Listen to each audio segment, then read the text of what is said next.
بسم اللہ الرحمن الرحیم۔ سورۃ الرعد 13واں پارہ، آیت نمبر 38 سے لے کر 43 تک کا ترجمہ یہ ہے: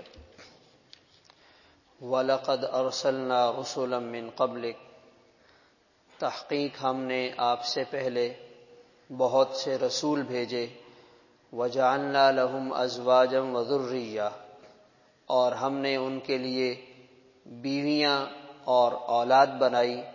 وَمَا كَانَ لِرَسُولٍ أَن يَأْتِيَ بِآيَةٍ إِلَّا بِإِذْنِ اللَّهِ، کوئی رسول کوئی معجزہ اللہ کے حکم کے بغیر نہیں لا سکتے، ہر چیز کے لیے ایک میعاد ہے۔ اللہ تعالیٰ جسے چاہتے ہیں مٹا دیتے ہیں اور جسے چاہتے ہیں باقی رکھتے ہیں۔ وَعِندَهُ أُمُّ الْكِتَابِ، اور اللہ کے پاس لوح محفوظ ہے۔ وَإِمَّا نُرِيَنَّكَ بَعْضَ الَّذِي نَعِدُهُمْ، یا تو ہم آپ کو ضرور بالضرور ان وعدوں کا کچھ حصہ دنیا میں دکھا دیں جو ہم آپ سے کرتے ہیں، یا ہم آپ کو وفات دے کر اپنے پاس بلائیں۔ فَإِنَّمَا عَلَيْكَ الْبَلَاغُ، آپ کے ذمے صرف لوگوں تک پیغام پہنچانا ہے، حساب لینا ہمارا کام ہے۔ کیا یہ نہیں دیکھتے اَنَّا نَأْتِي الْأَرْضَ نَنْقُصُهَا مِنْ أَطْرَافِهَا، ہم زمین کی طرف چلے آتے ہیں، اسے اس کے اطراف سے کم کرتے ہیں۔ اللہ تعالیٰ فیصلہ فرماتے ہیں، لا معقب لحکمہ، اللہ کے فیصلے کو کوئی ٹال نہیں سکتا، اور وہ بہت جلد حساب لینے والے ہیں۔ وَقَدْ مَكَرَ الَّذِينَ مِنْ قَبْلِهِمْ، ان سے پہلے کافروں نے بھی بہت سازشیں کی، اور در حقیقت تمام تدبیریں اللہ کے اختیار میں ہیں۔ اللہ تعالیٰ تمام چیزوں کو جانتے ہیں جو ہر انسان کر رہا ہے۔ وَسَيَعْلَمُ الْكُفَّارُ لِمَنْ عُقْبَى الدَّارِ، عن قریب کافروں کو پتہ چل جائے گا آخرت کا انجام کس کے لیے ہے۔ وَيَقُولُ الَّذِينَ كَفَرُوا لَسْتَ مُرْسَلًا، کافر کہتے ہیں آپ اللہ کے سچے رسول نہیں ہیں۔ آپ کہیے اللہ تعالیٰ اس پر گواہ ہونے کے لیے کافی ہیں، اور وہ لوگ جن کو اللہ نے آسمانی کتابوں کا علم دیا ہے وہ بھی گواہی کے لیے کافی ہیں کہ میں واقعی اللہ کا سچا رسول ہوں۔ مستشرقین ایک گوروں کی جماعت اور ایک ان کے گروہ کا نام ہے مستشرقین۔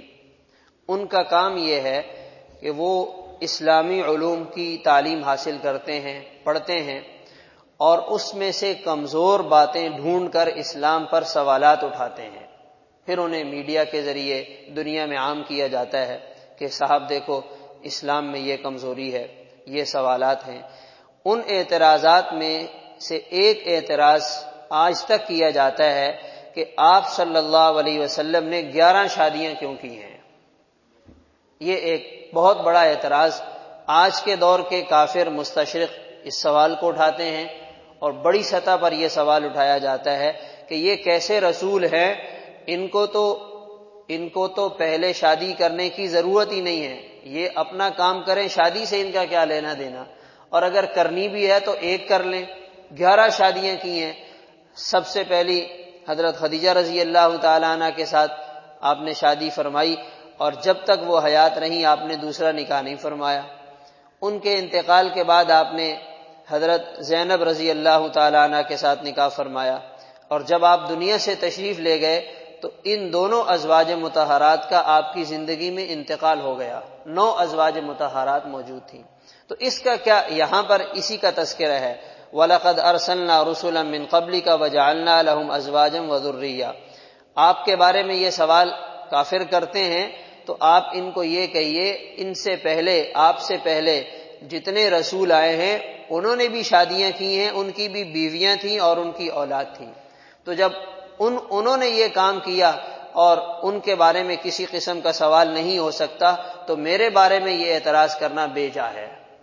تو اس کا آسان جواب ہم مسلمانوں کے لیے یہ ہے کہ ہمیں ایک مسلمان ہونے کی حیثیت سے اپنے نبی کی کسی بات پر، کسی عمل پر کوئی اعتراض نہیں ہے۔ وہ یہ کریں تو بھی صحیح ہے، وہ کریں تو بھی صحیح ہے، ہمیں تو کوئی اعتراض ہی نہیں ہے۔ اگر تمہیں برا لگتا ہے تو لگتا رہے، ہم تو اس کو غلط سمجھتے ہی نہیں ہیں۔ اور اللہ کی شان صحابہ کرام رضی اللہ تعالیٰ عنہ مجمعین کا اتنا بڑا مجمع ہے، کوئی صحابی ہمیں کتابوں میں یہ بات کہتے ہوئے نہیں ملتا کہ صاحب آپ نے اپنے لیے 11 شادیوں کی اجازت بنا لی ہے اور ہمارے لیے صرف 4 کی اجازت ہے، یہ کون سا قانون ہے؟ کسی صحابی نے بھی یہ اعتراض نہیں کیا، اور کتابوں میں ہمیں کوئی ایسی بات نہیں ملتی، تو ہمیں تو یہ قابل اعتراض بات ہی معلوم نہیں ہوتی ہے۔ اس کے باوجود علماء نے اس کی حکمتوں میں یہ بات لکھی ہے، چونکہ انسانی معاشرے میں اور انسانی افراد میں عورتوں کا ایک بہت بڑا طبقہ ہے، اگر برابری کے ساتھ کہا جائے تو یہ بھی مبالغہ نہیں ہے کہ آدھا حصہ امت کا عورتوں پر مشتمل ہے، آدھا مردوں پر، اور اب تو عورتوں کی کثرت مردوں سے زیادہ ہو گئی، عورتوں کی تعداد بڑھ گئی۔ اب اتنی بڑی تعداد امت کی جو خواتین کی ہے، ان تک دین کون پہنچائے گا؟ مرد جو ہے وہ ظاہر سی بات ہے اپنی عورت کو، اپنی بہن کو، اپنی بیوی کو بتا سکتا ہے، اجنبی عورتوں تک، نامحرم عورتیں جو ہے ان تک دین کا پیغام نہیں پہنچا سکتا۔ تو امت کی اس طبقے تک دین کا پیغام پہنچ جائے، آپ صلی اللہ علیہ وسلم نے اس کے لیے یہ راستہ اختیار کیا۔ ایک حکمت یہ ہے۔ دوسری یہ حکمت علماء نے لکھی ہے کہ عرب کے معاشرے میں، کلچر میں یہ بات تھی کہ جب کوئی بندہ کسی قبیلے کے ساتھ شادی کا، نکاح کا رشتہ قائم کر لیتا، ان کی دشمنی ختم ہو جاتی یا کم ہو جاتی۔ آپ چاہتے تھے کہ عرب کے قبائل دین سے قریب آئیں، ان کو قریب کرنے کے لیے آپ صلی اللہ علیہ وسلم نے اس طرح 11 شادیاں فرمائی ہیں، اور اللہ کے حکم سے فرمائی ہیں، اس میں کوئی ایسی پریشانی والی بات نہیں۔ پھر اس کے ساتھ فرمایا، ہم آپ کے ساتھ جو وعدہ فرماتے ہیں، ہم اس کا کچھ حصہ آپ کو آپ کی زندگی میں دکھائیں گے، اور اس کا کچھ حصہ آپ کو دنیا سے پردہ فرمانے کے بعد دکھائیں گے۔ جیسے ہوتا ہے نا، ہم بھی چاہتے ہیں کہ یہ ظالم ہے اور یہ ایسا ہے، یہ ویسا ہے، اس پر اللہ کی پکڑ کیوں نہیں آتی؟ تو یاد رکھنا چاہیے اللہ کا ہر کام حکمت کے ساتھ ہوتا ہے۔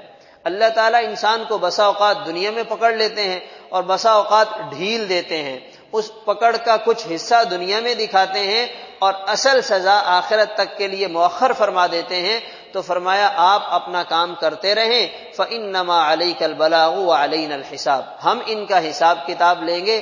حساب کتاب کی جو ذمہ داری ہے وہ ہم نے اپنے ذمے لے رکھی ہے، اور جو ہمارا احتساب ہوگا وہ اتنا زبردست اور اتنا سخت ہوگا کہ یہ ذرا برابر بھی اس سے نہیں نکل سکیں گے۔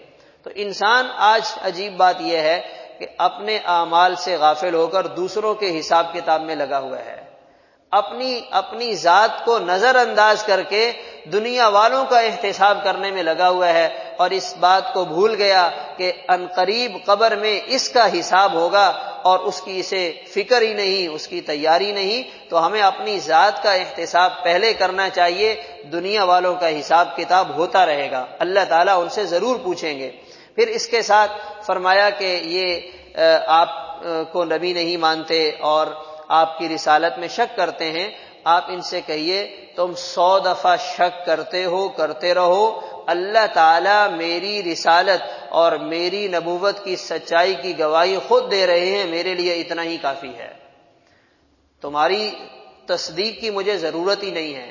جیسے ایک آدمی دین پہ چلے اور دنیا اس کا مذاق اڑائے، تو دنیا والوں کو کہہ دینا چاہیے کہ تم میرا 100 دفعہ مذاق اڑاؤ، مجھے اس کی کوئی پرواہ نہیں، میں تو اللہ کو راضی کرنا چاہتا ہوں، اور اس اللہ کی رضا والی محنت اور اس راستے میں اگر کوئی میرا مذاق اڑائے گا تو مجھے اس کی کوئی پرواہ نہیں، مجھے اللہ کو راضی کرنا ہے۔ فرمایا اللہ تعالیٰ میری نبوت اور رسالت کی گواہی دے رہے ہیں، میرے لیے اتنا کافی ہے۔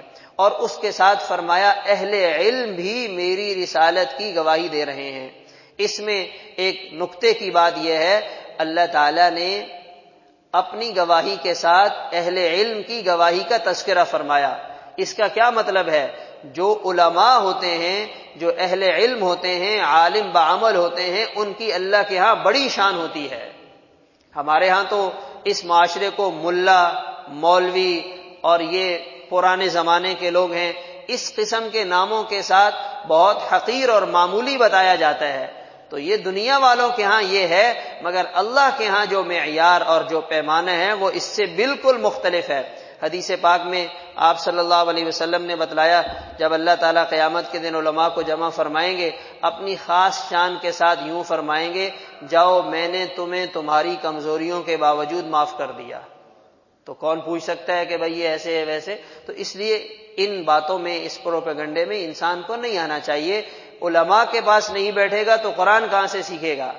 علماء کے پاس نہیں جائے گا تو دین کہاں سے لے گا؟ ایک آدمی ڈاکٹروں کو برا بھلا کہنا شروع کر دے اور اس کا اپنا بچہ بیمار ہو جائے تو کہاں جائے گا؟ ایک آدمی جو ہے وہ جس شعبے کے لوگوں سے فائدہ اٹھانا چاہتا ہے تو ان کو اسے صحیح ماننا پڑے گا، ورنہ معروم ہو جائے گا۔ تو علماء سے دور ہونے کا مطلب یہ ہے اپنے آپ کو دین سے دور کرنا، اور یہ شیطان بڑے کامیاب طریقے سے اور زبردست طریقے سے انسان کو دین سے دور کرتا ہے۔ تو ہمیں تو دین سے دور نہیں ہونا، ہمیں دین سے قریب ہونے ہیں۔ اس کے لیے ہمیں علماء کے ساتھ تعلق بھی رکھنا ہوگا اور ان سے دین کو سیکھنا ہوگا۔ اللہ تعالیٰ عمل کی توفیق عطا فرمائے۔ اللہ